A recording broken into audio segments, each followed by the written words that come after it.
7 macam perkara yang merusak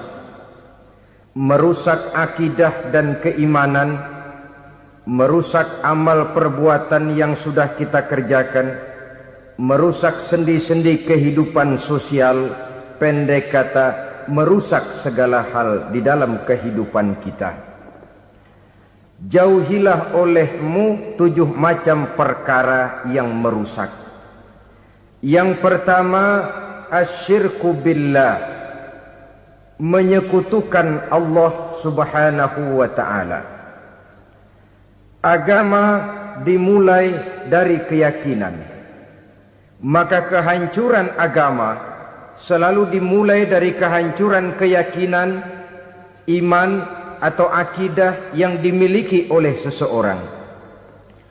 Dan untuk menghancurkan nilai-nilai iman yang kita miliki ini, orang rasanya tidak akan menghantam kita dengan peluru kendali. Orang tidak akan mengirimkan nuklir ke sini. Orang tidak juga akan mengirimkan satuan militernya ke sini. Untuk menghancurkan nilai-nilai iman, dibanjiri kita dengan paham-paham yang merusak dan mendangkalkan akidah. Baik ia bernama materialisme, baik ia bernama sekularisme, baik ia bernama banjirnya maksiat dan munkarat, baik ia bernama banjirnya peradaban dan kebudayaan yang menghancurkan moral daripada anak-anak kita, sedikit demi sedikit melenturkan dan melunturkan nilai-nilai keimanan kita, untuk kemudian pada waktunya nilai iman itu akan bertukar dan berganti menjadi nilai syirik kepada Allah subhanahu wa ta'ala. Atau pada sisi lain, menjadikan yang selain Allah sebagai tujuan akhir daripada kehidupan kita. Sedangkan kita sama-sama maklum bahwa di dalam pandangan agama Islam, dosa yang tidak berampun, dosa yang terbesar, termasuk dalam kategori bapak moyangnya dosa, tidak lain adalah syirik, yakni menyekutukan Allah subhanahu wa ta'ala. Pola penghancuran iman ini memang berstrategi. Ditawarkan kita kepada paham materialisme, paham kebendaan, di mana otak menempati urutan sebagai ranking pertama, Tuhan jatuh pada urutan kedua. Lalu menyusul kepada paham sekularisme, Allah dipisahkan dari seluruh kegiatan hidup ini, untuk pada gilirannya menjadikan yang selain Allah sebagai tujuan akhir daripada seluruh kegiatan hidup kita.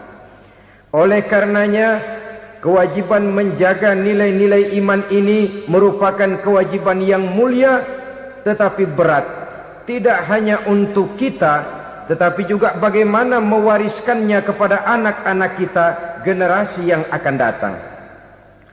Orang-orang tua bijaksana yang diceritakan di dalam Al-Quran, kalau sudah berpikir tentang anak-anaknya, pertanyaan yang paling mereka risaukan ialah, ma ta'buduna min ba'di. Anakku, kalau pada satu saat aku, ayahmu sudah tidak ada lagi di dunia ini, meninggalkan kamu semua, ma ta'buduna min ba'di, apa yang akan kamu sembah nak? Jikalau sekarang ayahmu masih mau ke masjid, masih mau melakukan rukuk dan sujud, masih beribadah menyembah Allah subhanahu wa ta'ala, kalau orang tuamu sudah tidak ada, ma ta'buduna min ba'di, masihkah engkau mau datang ke masjid? Masihkah engkau mau rukuk dan sujud? Masihkah engkau mau menyembah Allah subhanahu wa ta'ala? Pertanyaan ini yang dipikirkan oleh Nabi Yakub kepada putra-putranya. Pertanyaan ini yang diteruskan oleh Nabi Ibrahim kepada anak-anaknya. Pertanyaan ini yang diwariskan oleh generasi ulama'us salafus saleh kepada para generasi berikutnya. Bagaimana kita generasi sekarang? Kita orang-orang tua sekarang bukan berfikir ma ta'buduna min ba'di, malah yang kita fikirkan ma ta'kuluna min ba'di. Kalau bapak tidak ada nanti kamu makan apa nak? Perkara kamu nyembah apa? Urusan nomor 18. Yang penting kamu nanti hidup bisa makan, nak. Maka kita sibuk mewariskan harta kepada anak-anak kita. Kita sibuk mewariskan kebun dan tanah kepada anak-anak kita. Kita sibuk mewariskan pabrik kepada anak-anak kita. Sementara kita lupa mewariskan intan yang paling mahal, mewariskan mutiara yang paling berharga, yaitu nilai iman kepada Allah Subhanahu wa ta'ala. Alangkah baiknya apabila warisan harta, warisan tanah dan kebun, warisan rumah dan pabrik didasari lebih dahulu dengan mewariskan nilai iman kepada Allah Subhanahu wa ta'ala. Sebagai orang-orang tua, kita boleh bersedih kalau anak kita tidak mengerti komputer. Kita boleh bersedih kalau anak kita tidak mengerti matematika. Kita boleh bersedih kalau anak kita tidak mengerti bahasa Inggris. Tapi sewajarnya lebih bersedihlah kita orang tua jikalau mempunyai anak yang tidak kenal Allah sebagai Tuhannya, yang kemudian tidak mau rukuk dan sujud kepada Allah Tuhannya. Itulah kemalangan yang paling malang bila kita meninggalkan generasi yang tidak bertauhid kepada Allah Subhanahu wa ta'ala. Betapapun anak kita tidak ngerti komputer, saudara, paling-paling kerugiannya cuma kerugian dunia. Masuk dia ke alam barzakh, munkar nakir tidak akan sempat tanya kau belajar komputer apa tidak. Kumpul dia di padang mahsyar, malaikat juga tidak akan tanya matematikamu nilainya berapa. Yang ditanya kau kenal Allah, kau rukuk dan sujud kepadanya, kau pernah datang ke masjid. Oleh karena itu sekali lagi, menjaga nilai iman tidak hanya untuk kita, tetapi juga mewariskannya kepada anak-anak kita, generasi yang akan datang. Sungguh kemalangan yang paling besar apabila kita meninggalkan anak-anak kita. Mereka kita tinggalkan lemah ekonominya, itu tidak baik.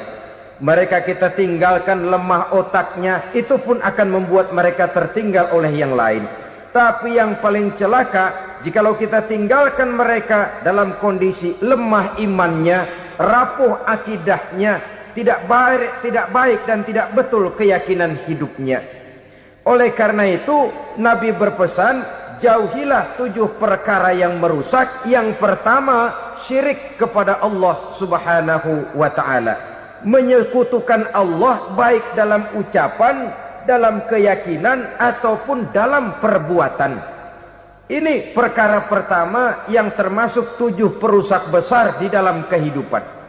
Kalau sudah jatuh kita ke lembah syirik, bagaimanapun banyak kebaikan yang kita kerjakan, berjiwa sosial, bertangan pemurah, gemar menolong orang lain, kalau memang dasarnya syirik, maka seluruh kebaikan kita akan hancur, tidak akan ada nilainya dalam pandangan Allah Subhanahu wa ta'ala. Dalam pandangan manusia, mungkin kita dicatat sebagai orang sosial, gemar menolong orang lain, tidak berpangku tangan melihat orang yang mendapat kesulitan. Tapi oleh karena dasarnya syirik, dasarnya tidak mentauhidkan Allah, maka seluruh nilai kebaikan yang kita kerjakan tidak akan ada nilainya dalam pandangan Allah Subhanahu wa ta'ala. Maka jagalah iman kita jangan sampai dihinggapi penyakit syirik yang bagaimana kecilnya sekalipun. Sekali lagi, baik syirik dalam bentuk ucapan, syirik dalam bentuk keyakinan, sampai kepada syirik dalam bentuk perbuatan, kita berhindar kepada sifat-sifat yang sedemikian itu. Karena apa? Dalam satu ayat Quran Allah Subhanahu wa ta'ala menjelaskan, innallaha la yaghfiru ayyushraka bih wa yaghfiru ma duna dzalika liman yasha. Allah tidak akan memberi ampun kepada orang-orang yang menyekutukannya, tapi Allah masih mau memberikan ampun kepada dosa-dosa yang selain itu bagi orang-orang yang dikehendakinya. Dosa selain syirik, apabila kita bertaubat, Allah masih mau mengampuni. Tapi kalau sudah jatuh ke tempat syirik, itu sudah dosa yang tidak berampun. Taubatnya tidak lain melepas syirik, kembali kepada tauhid, berkeyakinan bahwa hanya ada Allah Subhanahu wa ta'ala, Tuhan satu-satunya, yang lam yalid walam yulad walam yakul lahu kufuwan ahad. Tidak beranak, tidak pula diperanakkan, dan tidak satu pun yang dapat menyerupai Tuhan Allah Subhanahu wa ta'ala. Saudara-saudara kaum muslimin rahimakumullah, bahwa kita di zaman sekarang memang tidak menyembah berhala, ya. Bahwa kita tidak berterang-terangan mengatakan Tuhan lebih dari satu, memang. Bahwa kita tidak berkeyakinan Tuhan itu punya anak atau diperanakkan, tentu. Tapi dalam perbuatan dan i'tiqad kita kadang-kadang jatuh tanpa kita sadari ke tempat yang bernama syirik ini. Oleh karenanya, di zaman di mana teknologi makin canggih, di mana kemajuan pembangunan makin menjangkau berbagai aspek kehidupan, diperlukan keseimbangan antara kemajuan fisik material dengan kemajuan mental spiritual. Apabila tidak ada keseimbangan, yang terwujud tentulah kepincangan, yang diawali dengan pincangnya cara kita berpikir, sehingga pada akhirnya akan mengarah kepada pincangnya cara kita berbuat dan bertindak di dalam kehidupan kita. Oleh karena itu Nabi berpesan, jauhilah sifat syirik, karena syirik merupakan dosa yang teramat besar. Ini sifat merusak yang pertama. Yang kedua kata Nabi, wasihra, jauhilah sihir.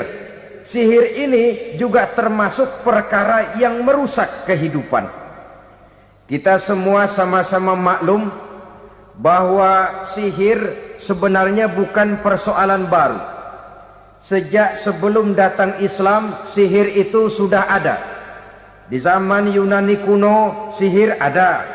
Di zaman Mesir kuno, di zaman Cina kuno, dan yang lain-lain yang serba kuno, sihir itu sudah ada. Bahkan para nabi pun, para rasul yang diutus oleh Allah Subhanahu wa ta'ala, senantiasa berhadapan dengan ahli-ahli sihir untuk menguji kebenaran dari misi yang mereka bawa. Sihir adalah perbuatan di luar kebiasaan yang bisa dikerjakan oleh ahlinya dengan bantuan jin atau setan. Hukum mempelajari sihir adalah haram, mengamalkannya lebih haram lagi. Sebab itu saudara-saudara, sihir merupakan perbuatan merusak yang harus kita jauhi. Ciri-ciri daripada perbuatan sihir, pertama, ia mengandung tipuan, bayangan khayal. Di zaman Nabi Musa misalnya, orang melihat tambang-tambang itu seperti ular. Nabi Musa melayangkan tongkatnya menjadi ular-ular besar yang memakan ular-ular kecil ciptaan tukang-tukang sihir Fir'aun tadi. Lalu sihir bisa terjadi dengan bantuan jin kafir atau setan. Kemudian ciri yang ketiga, sifatnya halus dan tersembunyi.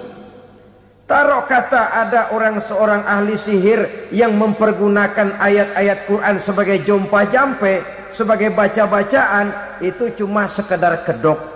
Tujuannya tidak lain menjadikan agama sebagai ketok untuk membenarkan cara yang dimurkai oleh Allah Subhanahu wa ta'ala. Satu hadis yang diriwayatkan oleh Imam Bazar dan Tabrani, Nabi berpesan, laisa minna man tatayyara lahu au takahhana au tukuhhina lahu au sahira lahu. Tidak termasuk ke dalam golonganku, kata Nabi. Tidak termasuk umatku. Siapa mereka? Man tatayyara lahu, orang yang bertatoyur. Apa tatoyur itu? Dari kalimat toyaro, artinya terbang. Toir biasa diartikan dengan burung. Tatoyaro percaya kepada suara-suara burung. Man tatoyaro lahu, mempercayai, meyakini dengan benar-benar kepada suara beburungan. Kan suka ada itu, nah bunyi burung tuh, maling liwat. Maling liwat. Burung bunyi, maling liwat. Itu termasuk tatoyaro lahu, percaya kepada suara burung. Kan aneh kalau suara orang nggak dipercaya, suara burung malah dipercaya. Ada ustadz ceramah, kiai ngaji, nggak mau didengerin, burung dengerin bener. Nah, suaranya dari sebelah mana? Belah kulon. Nah, itu tandanya ano. Habis dihitung-hitung. Itu termasuk tatoyaro lahu. Au takahana, atau bertenung, au tukuhina, atau minta ditenungkan, au sahirolahu, atau melakukan perbuatan sihir, atau minta disihirkan. Laisa minna, tidak termasuk ke dalam golonganku, kata Nabi. Sehingga dengan demikian saudara-saudara, menghadapi sihir dengan sihir sekalipun termasuk perbuatan yang tidak diajarkan oleh agama. Kita kan mempelajari sihir untuk jaga diri, tidak apa-apa. Yang dilarang mengamalkannya, dilarang juga mempelajarinya. Sebab orang kalau sudah mengetahui, biasanya lalu terangsang untuk mencoba. Kalau percobaannya berhasil, biasanya terangsang untuk coba lagi dan coba lagi. Pada akhirnya ketagihan, lalu beralih menjadi profesi, apalagi itu nanti bisa mendatangkan hasil uang. Saudara-saudara kaum muslimin rahimakumullah, kita manusia makhluk nyata. Kita hidup di alam nyata, terikat oleh sunnatullah, causality. Oleh karenanya, bagi kita keyakinan yang penuh, keikhlasan di dalam bertuhankan Allah, penyerahan diri sepenuhnya hanya kepadanya, itu sudah merupakan obat penangkal yang sangat ampuh agar kita tidak terkena penyakit-penyakit yang dibuat oleh setan dan para pembantunya. Sehingga beberapa ayat Quran mengajarkan, misalnya a'udzu bikalimatillahi tammati min syarri ma khalaq, atau bismillazi la yadurru ma'asmihi syai'un fil ardi wala fis sama, dengan menyebut nama Allah yang tidak bisa mendatangkan bahaya sedikit pun, dari baik yang datang dari langit maupun yang datang dari bumi. Jiwa yang kosong dari keyakinan yang penuh kepada Allah, jiwa yang penuh was-was dan ragu-ragu, itu yang mudah terserang oleh penyakit-penyakit yang dikerjakan oleh para tukang-tukang sihir, yaitu oleh setan dan seluruh para pembantunya.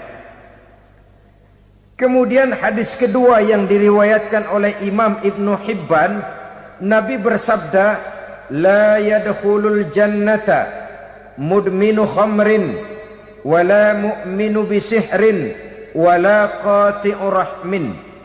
Tidak masuk surga. Ini Nabi yang bilang, tidak masuk surga. Siapa itu? Pertama, mudminu khamrin, orang yang berkekalan dalam mabuk. Selalu mudminun itu sudah menjadi perbuatan rutinnya, tidak kapok-kapoknya, teler seumur hidup. Mudminu khamrin, tidak masuk surga orang yang selalu bermabuk-mabukan. Yang kedua, wala mu'minu bisihrin, orang mukmin tapi main sihir. Ini juga oleh Nabi diperingatkan, tidak akan masuk surga orang mukmin tapi suka main sihir. Wala qati'u rahmin, dan tidak juga orang yang memutuskan silaturahmi. Tiga macam manusia yang diperingatkan Nabi tidak akan masuk surga: orang yang selalu mabuk, orang mukmin yang main sihir, dan orang yang memutuskan silaturahmi. Saudara-saudara kaum muslimin rahimakumullah. Lalu orang berkata, kenapa dilarang kita bersihir? Padahal Rasul sendiri kan punya mukjizat. Nah, kita memang harus membedakan antara mukjizat dengan sihir. Dalam kehidupan agama kita kenal ada yang namanya mukjizat, ada yang namanya karamah, atau keramat biasa diucapkan, ada yang namanya maunah, ada yang namanya irhas, ada juga yang namanya sihir. Kesemuanya ini berbeda, saudara-saudara. Yang dinamakan mukjizat itu khusus untuk para rasul saja. Satu kejadian luar biasa yang terjadi dilakukan oleh rasul atas izin dari Allah Subhanahu wa taala. Perbedaannya dengan sihir jelas.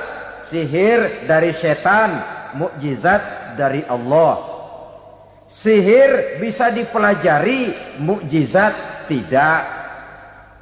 Sihir umumnya untuk maksud-maksud yang tidak baik, sedangkan mukjizat untuk memperkuat kebenaran yang disampaikan oleh para rasul dan ditentang oleh umatnya.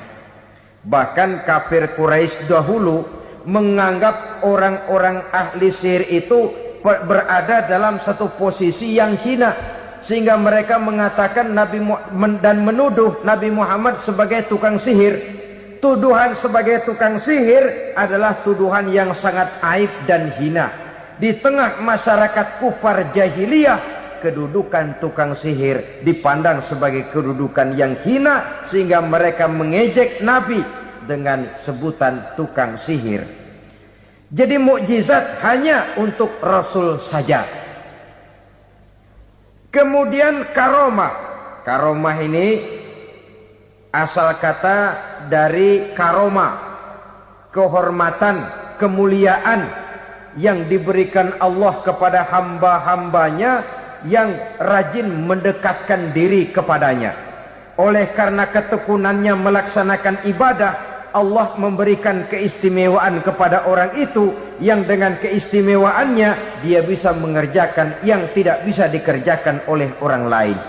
Karomah hanya bisa dicapai dengan prestasi ibadah. Kalau sihir, mau ibadah apa enggak, asal dia belajar, bersatu dan berteman dengan setan, memenuhi persyaratan-persyaratan setan, biasanya lalu bisa. Sedangkan karomah tidak mungkin terwujud tanpa orang mendekatkan diri sedekat-dekatnya kepada Allah Subhanahu wa ta'ala. Maka kita lihat biasanya orang-orang yang punya ilmu sihir, mukanya rata-rata nggak enak dilihat.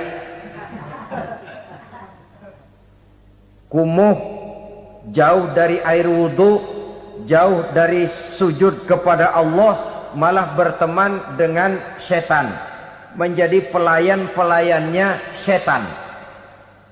Saudara-saudara, adapun maunah, keistimewaan yang diberikan Allah kepada hamba-hambanya yang belum sampai kepada tingkat wali, tapi orang itu lebih banyak kebaikannya daripada kesalahannya. Umpamanya, saudara jalan bertiga di pinggir jalan, saudara ada pada posisi di tengah, lalu bertiga ini ketabrak mobil. Menurut perhitungan saudara mati lebih dahulu. Tapi terjadi hal yang aneh, dua teman saudara mati, saudara malah cuma luka dan lecet sedikit saja. Apa itu? Kalau kita lebih banyak kebaikannya daripada kesalahannya, itu yang dinamakan maunah, pertolongan yang diberikan Allah kepada hamba-hambanya yang lebih banyak kebaikannya daripada kesalahannya. Sedangkan yang dinamakan irhas, kejadian luar biasa pada diri seseorang pada waktu dia masih kecil, yang menunjukkan tanda-tanda keistimewaannya. Itu umumnya pada para nabi pada usia kecilnya sudah ada irhas, tanda-tanda istimewa. Jelas baik mukjizat, karomah, maunah maupun irhas berbeda dengan sihir. Sihir ini jelas saja merupakan bantuan dan persekutuan antara manusia dengan setan. Padahal setan, kata Allah dalam Al-Quran, innahu lakum aduwwum mubin, sesungguhnya setan bagi kamu adalah musuh yang sangat jelas. Saudara-saudara kaum muslimin rahimakumullah, di zaman sekarang dalam menghadapi beban kehidupan yang makin pelik, menghadapi stres yang tidak kunjung selesai, menghadapi persoalan-persoalan yang teramat berat, orang sering mencari jalan keluar kepada hal-hal yang menurut pendapatnya bisa meringankan beban moralnya itu. Pergilah dia mencari sesuatu yang dapat meringankan bebannya. Dan tidak jarang yang jatuh ke pangkuan tukang-tukang tenung, ke pangkuan tukang-tukang sihir, yang mereka itu oleh Quran dijelaskan kadzabal munajjimun walau sodaku. Tukang-tukang tenung, tukang-tukang sihir, mereka itu bohong walaupun benar. Maksudnya bohong walaupun benar artinya kalau yang mereka kerjakan benar, itu sih kebenaran. Benar dengan kebenaran itu lain. Kebenaran, kebetulan bisa, tapi tidak untuk selalu. Apalagi kalau itu sudah membahayakan kehidupan orang lain. Jadi oleh karena itu Nabi berpesan, jauhilah daripada sihir. Kalau sudah jauhilah dari sihir artinya ya jauhilah daripada mempelajarinya, jauhilah daripada bergaul dengan orang-orang yang ahli di bidang itu, karena dari pergaulan segalanya bisa menular. Baiklah saudara, ini yang kedua. Yang ketiga pesan Nabi, wa qatlan nafsil lati harramallahu illa bil haq. Membunuh orang lain dengan cara yang tidak benar, membunuh orang yang diharamkan oleh Allah Subhanahu wa taala untuk melakukannya kecuali dengan alasan yang benar. Kita tahu Islam adalah agama damai sesuai dengan namanya. Ia tidak dikembangkan dengan pedang dan kekerasan. Ia dikembangkan dengan keteladanan dan tuntunan moral. Oleh karena Islam bukan agama kekerasan, Islam pun tidak mementingkan dan mengajarkan kekerasan kecuali dengan alasan yang benar dan bisa dipertanggungjawabkan. Membunuh dengan sengaja, menghilangkan nyawa orang lain tanpa alasan yang bisa dibenarkan adalah merupakan dosa besar dan satu di antara 7 perkara yang bisa mendatangkan kerusakan dalam kehidupan dan yang hendaknya harus kita jauhi. Saudara-saudara kaum muslimin rahimakumullah, beberapa waktu yang lalu di sebuah kota kecil yang indah bernama New Auckland. Saudara tahu New Auckland? Itu dari Gunung Kidul masih ngidul lagi. Pernah diadakan satu seminar yang membicarakan bagaimana menyelamatkan masyarakat manusia dari bahaya Perang Dunia Ketiga.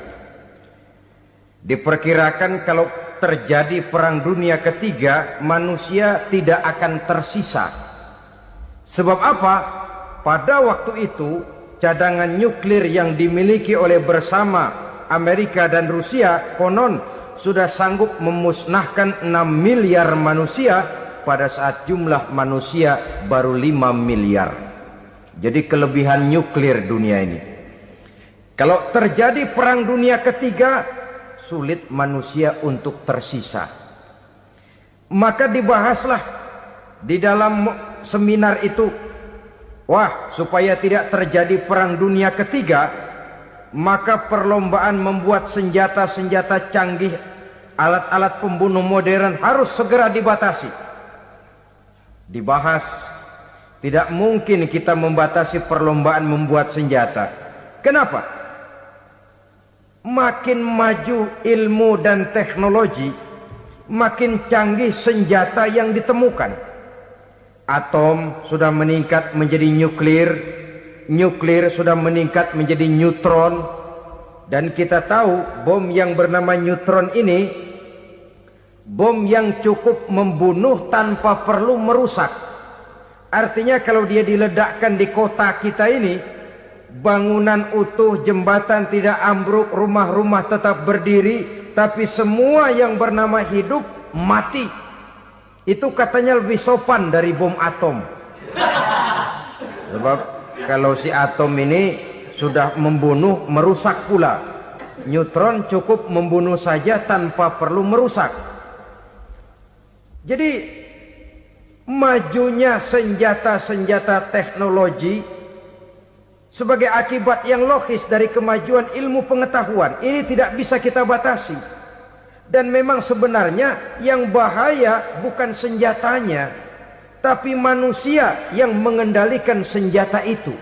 Mereka kembali kepada prinsip the man behind the gun. Bukan senjatanya yang bahaya, tapi manusia yang mengendalikan senjata itu yang bahaya.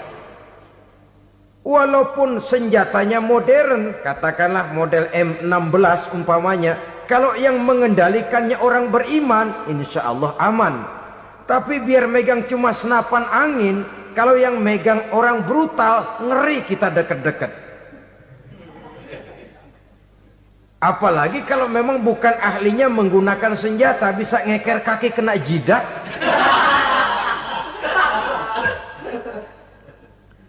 Mereka kembali kepada prinsip lama yang tetap baru. Bukan senjatanya yang harus dibatasi, manusia yang mengendalikan senjata itu yang perlu dibicarakan. Nah, kalau begitu, agar manusia tidak mempergunakan senjata sewenang-wenang, apa yang harus kita lakukan? Ya, manusianya harus bermoral. Ya, tapi moral yang mana? Di dunia ini banyak ajaran tentang moral. Itu pun mudah saja. Di sini kan kita undang saja ahli dari berbagai agama untuk membicarakan konsep perdamaian menurut agamanya masing-masing. Baik, setuju itu? Setuju. Maka tampillah para ahli agama, mereka kembali kepada prinsip moral daripada konsep yang terkandung di dalam ajaran agama untuk menegakkan perdamaian. Mula-mula naiklah ahli dari agama Hindu, dibacakan konsep perdamaian menurut ajaran agama Hindu, bahwa untuk damai manusia harus meninggalkan nafsu keduniaannya, menempuh samsara dan sebagainya untuk mencapai nirwana, menjauhi kemegahan dan kemewahan dunia. Ini lalu dibahas, rasanya juga tidak mungkin ini. Kemudian dari agama Nasrani, bahwa untuk damai manusia harus menciptakan sifat kasih sayang. Kalau ditampar pipi kiri, berikan pipi yang kanan. Kalau diberikan selendang, berikan baju. Nanti orang kasihan, lalu dia tidak akan nampar lagi. Ketika ini dibahas, ternyata rasanya pun tidak mungkin bisa diterima. Karena apa? Di zaman sekarang orang ditampar pipi kiri, dikasih pipi kanan, bukan kasihan, gemes. Damai belum tentu, bonyok udah jelas. Lalu ketika dibacakan konsep perdamaian menurut Quran, di mana disampaikan ayat wa jazaa'u sayyi'atin sayyi'atun misluha faman afa wa aslaha fa ajruhu 'ala Allah. Balasan terhadap satu kejahatan adalah kejahatan yang seimbang, tetapi barang siapa yang memberi maaf dan mencari jalan damai, itulah yang terbaik dan akan mendapat pahala dari Allah Subhanahu wa taala. Kamu tidak salah ditampar pipi kirimu, tampar lagi pipi kirinya sekeras dia menampar pipi kirimu. Nanti orang tidak mau menampar kita karena dia tahu kalau dia tampar kita, dia akan menderita tamparan sekeras dia menampar kita. Akan terjadilah prinsip saling hormat menghormati, tidak saling ganggu, tidak saling usil, tidak saling jahil. Atas dasar ini perdamaian bisa ditegakkan. Mereka bisa menerima konsep ini, tapi kemudian seminar ditutup tanpa satu keputusan resmi. Kenapa? Terus terang mereka kagum dengan konsep Islam, tapi sentimen lama terhadap nilai-nilai Islam telah menutup mata mereka untuk menerima kebenaran dari ajaran Al-Quranul Karim.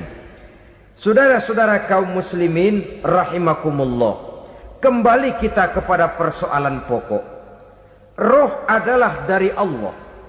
Dia akan kembali kepada Allah, milik mutlak dari Allah. Tidak pantas kita merampasnya dari orang lain. Tidak wajar kita menghilangkannya tanpa alasan yang dibenarkan oleh agama. Di zaman sekarang akibat persaingan hidup yang makin tajam, lapangan kerja yang makin sulit, tensi ekonomi yang makin tinggi, atau karena nilai moral yang makin rendah, atau juga karena rapuhnya pegangan orang kepada agama, nyawa rasanya sudah sedemikian murahnya. Berbagai kasus membuat berdiri bulu roma kita. Ada mayit, ada manusia dipotong 6, dicincang macam kambing. Ada yang dipotong 5, ada yang dipotong 13, dikardusin, dibuang ke tempat sampah. Inna lillahi wa inna ilaihi raji'un. Gejala apa ini? Kanibalisme. Manusia sudah demikian sadisnya, manusia sudah sedemikian buasnya, sehingga sesama manusia diperlakukan seperti hewan. Padahal hewan sendiri belum pernah macan makan macan, bagaimanapun buasnya macan. Belum pernah serigala memakan serigala, bagaimanapun brutalnya serigala. Tetapi manusia makan manusia di zaman sekarang kadang jadi kenyataan dalam kehidupan kita. Kadang persoalannya remeh saja. Soal uang 200 perak, pisau bicara, nyawa melayang. Soal rokok sebatang, celurit bicara, nyawa melayang. Soal-soal yang sama sekali tidak prinsip, begitu mudah kita menghilangkan nyawa orang lain. Padahal Nabi pernah memperingatkan, apabila dua orang muslim sudah berkelahi dan berbunuh-bunuhan, al-qatil wal maktul finnar, yang membunuh dan yang terbunuh dua-duanya neraka. Sahabat heran, ya Rasul, kalau yang terbunuh, kalau yang membunuh masuk neraka itu sih wajar, tapi yang terbunuh kenapa neraka juga? Beliau menjawab, dua-duanya sudah punya niat untuk saling membunuh. Niatnya itu yang diponten. Yang terbunuh cuman lagi apes aja, keduluan dia. Umpama tidak terbunuh, pasti dia yang akan membunuh. Oleh karenanya al-qatil wal maktul, yang membunuh dan yang dibunuh finnar, dua-duanya masuk ke dalam neraka.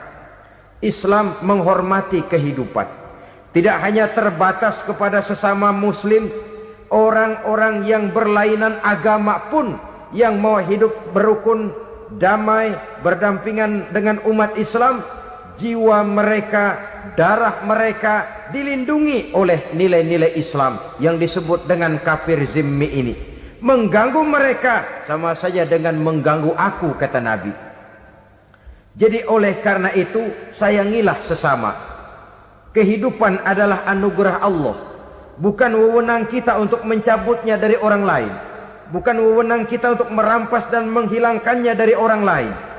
Apa yang tidak enak terjadi pada diri kita, begitu pula lah apabila terjadi pada diri orang lain. Sehingga Nabi mengatakan, la yu'minu ahadukum hatta yuhibba li akhihi ma yuhibbu li nafsihi. Belum dikatakan beriman seseorang kamu apabila dia belum mencintai saudaranya seperti ia mencintai dirinya sendiri.